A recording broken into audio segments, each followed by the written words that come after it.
Bom dia, amigos. Que a paz de Jesus esteja com todos nós.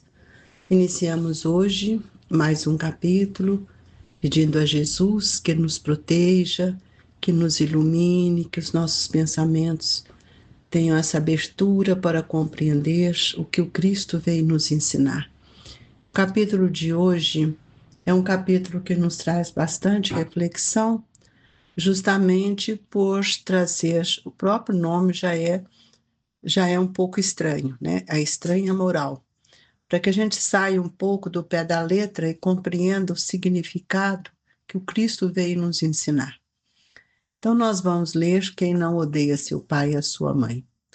Como nas suas pegadas caminhasse grande massa de povo, Jesus, voltando-se, disse-lhe: Se alguém vem a mim e não odeia seu pai e a sua mãe, a sua mulher e a seus filhos, a seus irmãos e irmãs, mesmo a sua própria vida, não pode ser meu discípulo. E quem quer que não carregue a sua cruz e me siga, não pode ser meu discípulo. Assim, entre aqueles dentre vós que não renunciar a tudo o que tem, não pode ser meu discípulo. São Lucas, capítulo 14, versículo 25 a 27 e 32. Aquele que ama seu pai ou sua mãe mais do que a mim, de mim não é digno. Aquele que ama o seu filho, a sua filha mais do que a mim, de mim não é digno.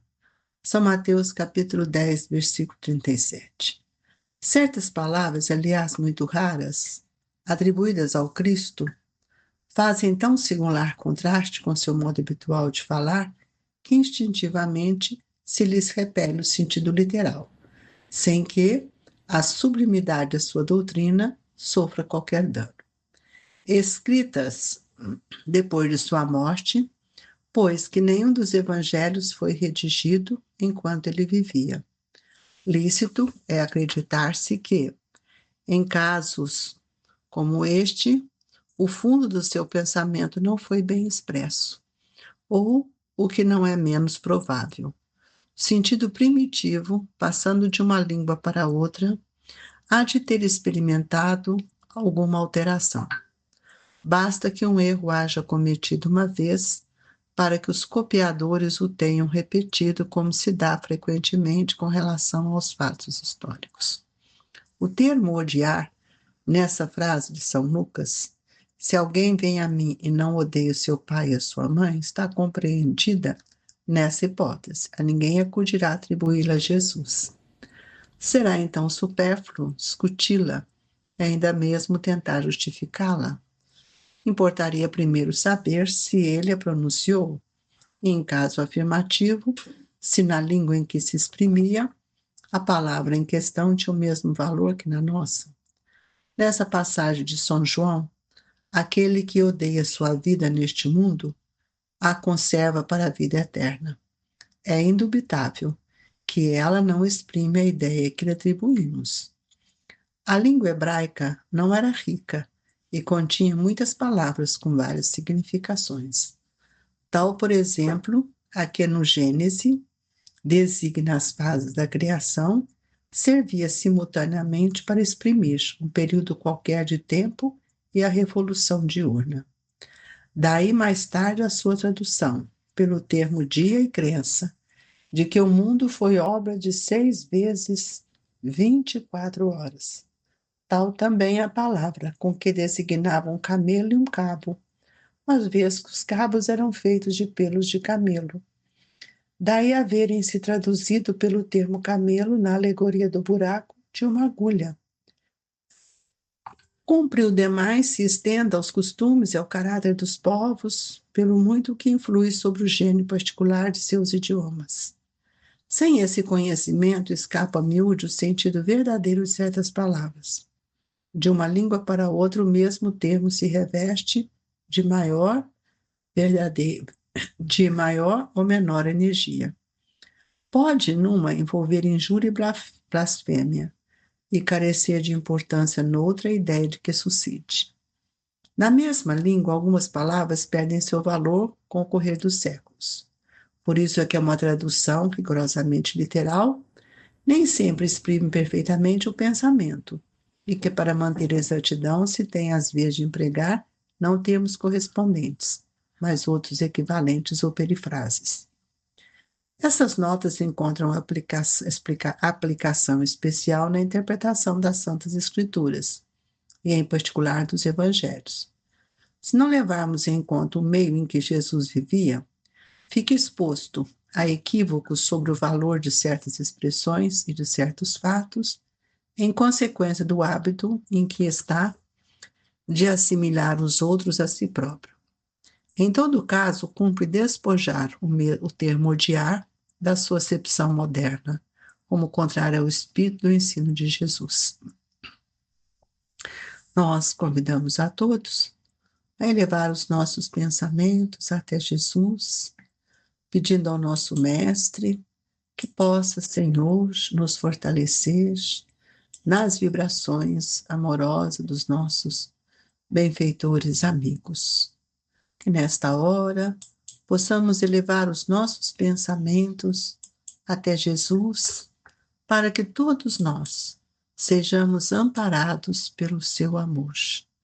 Senhor, fortaleça aqueles que se encontram acamados nos seus lares, aqueles que ainda carregam as dificuldades do entendimento do seu Evangelho, e que a nossa palavra, Senhor, possa estar imbuída do melhor sentimento, para ver se nós conseguimos traduzir a esse pensamento que os Espíritos amigos têm nos oferecido. Que Deus nos abençoe e que a sua paz esteja com todos nós. Que assim seja. Esse capítulo, nós podemos perceber que Kardec deu o nome de estranha moral, porque nós sabemos que os evangelistas, Mateus, Marcos e Lucas, eles escreveram o evangelho em tempos diferentes. Mateus estava próximo de Jesus, ele relata, ele não extrapola como o João faz no seu evangelho, que ele sente o Cristo. Mateus relata as questões de Jesus, o homem. Isso é muito claro. Já Lucas, o evangelho de Lucas foi escrito com a orientação de Maria, mãe de Jesus, que ele foi para lá para poder perguntar, argumentar, daí escreveu o seu evangelho. E quem contribuiu com Marcos já foi Pedro. Então a gente sabe que nenhum evangelho trouxe na íntegra esse pensamento do Cristo, mas sim daqueles que viveram com Cristo. Só o evangelho de João é que descreveu bem mais tarde, já numa fase de idade também avançada, foi considerado o evangelho divino, porque ele narra as questões do Cristo. Ele viveu, ele sentiu e ele amadureceu para ele perceber a essência do evangelho. No entanto, nós vamos hoje fazer um comentário sobre quem não odeia seu pai e sua mãe.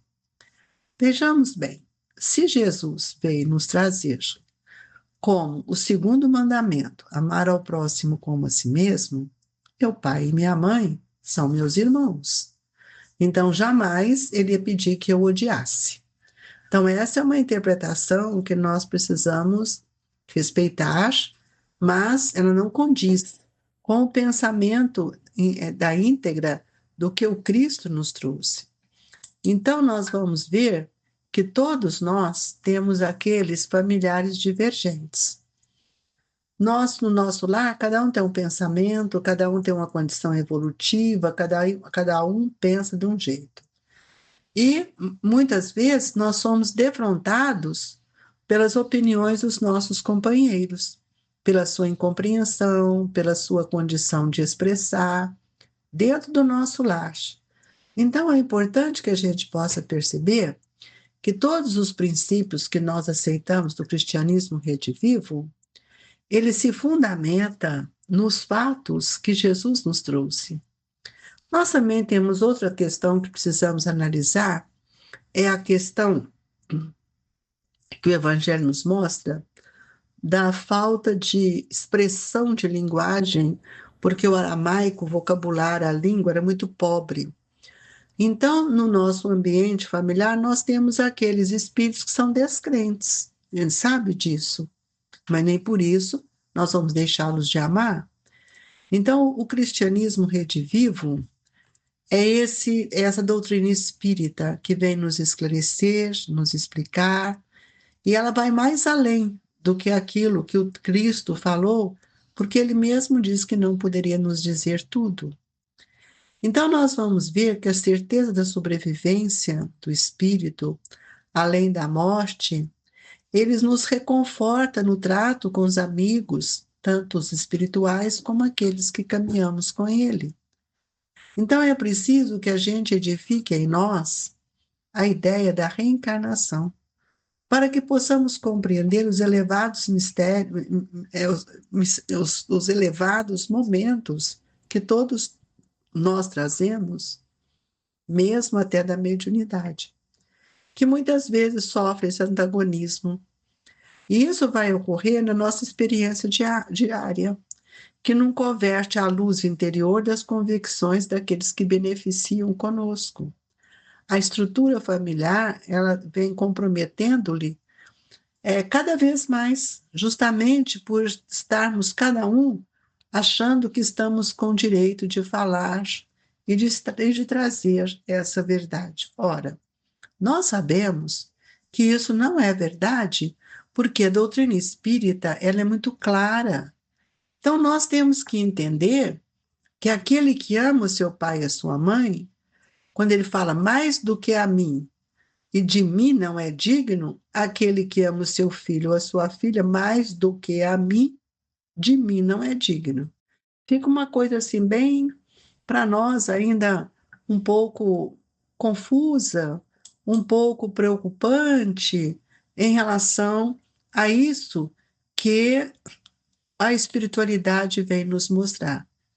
Então, quando Jesus nos convida a renunciar dos laços consanguíneos, para que a gente busque o reino do amor, o reino da luz, ele não se propõe de forma alguma que entre nós implante um espinheiro do ódio e da indiferença, porque todos nós somos irmãos. Ele vai nos mostrar que nós temos que ter o impositivo da nossa fidelidade a Deus, no cumprimento integral dos nossos deveres para com a lei divina. É o que institui na Terra como sendo nosso lar e a humanidade como sendo nossa própria família. Então é preciso que a gente venha compreender que o Evangelho de Jesus, ele nos convida todos os dias a refletir na, na situação do equilíbrio do nosso lar. Embora tantos ainda vivem num estado de servidão, nós temos que compreender que nós somos espíritos em evoluções diferentes. E cada um tem que se libertar dos sentimentos que vai trazendo. Por isso, nós temos pais mais difíceis, cada um tem seu pai que merece, credores exigentes, né? Esposa, esposo, filhos e filhas, que muitas vezes não têm o mesmo pensamento nosso, e também eles se estruturam naquilo que eles têm como exemplo, naquilo que eles receberam desde o berço. Então, nós não podemos menosprezar quem quer que seja, especialmente porque nós formamos os familiares que a lei divina nos confiou. Então, toda vez que eu puder ajudar o outro, eu vou fazer com que eu possa fazer daquilo assim, o melhor. Quando Jesus nos adverte, né, que deixarmos os pais, os entes amados, para conseguirmos seus discípulos, ele não está falando para nós abandoná-lo, de forma alguma. E sim nos pedia que nós renunciássemos à felicidade de estar no mundo, muitas vezes nos envolvendo, sem compreender o que seja verdadeiramente o jeito de amar. O Cristo nos ama e sempre nos amou. Então, nós podemos ver aí que todos nós teremos, sim, essa situação que nos compete a estudar, a compreender. Então, esse termo odiar, que Lucas também nos traz, se alguém vem a mim e não odeia o seu pai, como? Essa palavra odiar, ela, no aramaico, ela tinha uma outra tradução, amar menos. Então, eu preciso saber que nós, quando nós vamos falar de uma coisa, eu preciso ter no meu pensamento a essência da questão. E mesmo no caso do evangélico, respeitando que a língua hebraica ela era pobre, ela não era rica. E uma palavra tinha muitas significações. Então, isso traduz para nós uma dificuldade. Daí, mais tarde, a sua tradução pelo termo dia, crença, de que o mundo foi obra de 6 vezes, foi obra de 6 vezes 24 horas, aí nós vamos ver que Kardec nos coloca tal também palavra com que se designava o camelo e um cabo. Quando ele fala que é mais fácil um rico, um pobre passar no buraco da agulha do que o camelo, ele dá esse exemplo, uma vez que os cabos, agulha, os cabos de madeira, eles eram feitos de madeira a linha, aquilo que passava, era feito de pelo de camelo. Então, nós precisamos entender que todas as passagens de Jesus, elas situam dentro dos costumes da época, e mesmo também com o caráter dos povos, que muitas vezes eles ainda tinham dificuldade com os vários idiomas. Nós observamos hoje, nós, enquanto estamos no século XXI, que os nossos filhos, nossos netos, hoje todos querem estudar inglês, querem estudar francês, querem estudar alemão, porque eles precisam ser poliglotas. Por quê? Porque a língua, ela se diversifica na sua interpretação e na sua colocação. Então, é importante que a gente possa analisar tudo isso com os olhos do espírito, porque nós precisamos ver que esse instinto da existência de Deus, do pressentimento da vida futura, está dentro de nós. E muitas vezes não era compreendido naquela época. Então, se não levarmos em conta o meio em que Jesus vivia, fica exposto a equívocos sobre o valor de certas expressões e de certos fatos, nos diz Kardec. Em consequência do hábito em que está de assimilar os outros a si próprio. Em todo caso, cumpre despojar o termo odiar da sua acepção moderna como contrário ao espírito e ensino de Jesus, porque Jesus é amor. Jesus só veio nos ensinar o amor. Então, nós precisamos entender que o amor é para que eu ame, eu preciso muitas vezes renunciar. Então, todas as vezes que Jesus trouxe o ensinamento, ele não trouxe para nos dividir, muito pelo contrário, ele nos convida a conciliar as situações de cada dia. Então, nós deixamos aqui uma interpretação, conforme fomos capazes de observar, mas a família do mundo ela está igualmente subordinada aos imperativos da edificação. Então, todos nós precisamos passar pelas mudanças, pelos sacrifícios morais, para renunciar, para amar aqueles espíritos que estão conosco, muitas vezes não pensando como nós, mas todos nós somos filhos de Deus e estamos no mesmo lado, no mesmo lar, porque estamos ligados pelas injunções que a reencarnação nos oferece. Então, vamos trabalhar isso para que a gente possa compreender melhor. E com isso, queremos agradecer a Jesus, pedindo ao Mestre que nos traga, nesse instante, o passe, que edifique para nós esse momento tão sublime em nosso coração, que cada um possa pensar em si mesmo, para saber o que ele necessita na hora do passe. E fluidifica as nossas águas, Jesus, para que elas se transformem em medicamento e que a paz inefável do seu amor construa em nós um edifício pleno de amor, de segurança e não de desconfiança. E que a misericórdia do vosso amor nos sustente hoje, agora e sempre. Queridos amigos, receba em seu lar, em seu coração, o abraço do Grupo Espírita Esperança e Caridade, Colégio Allan Kardec. Fique com Deus, amigos.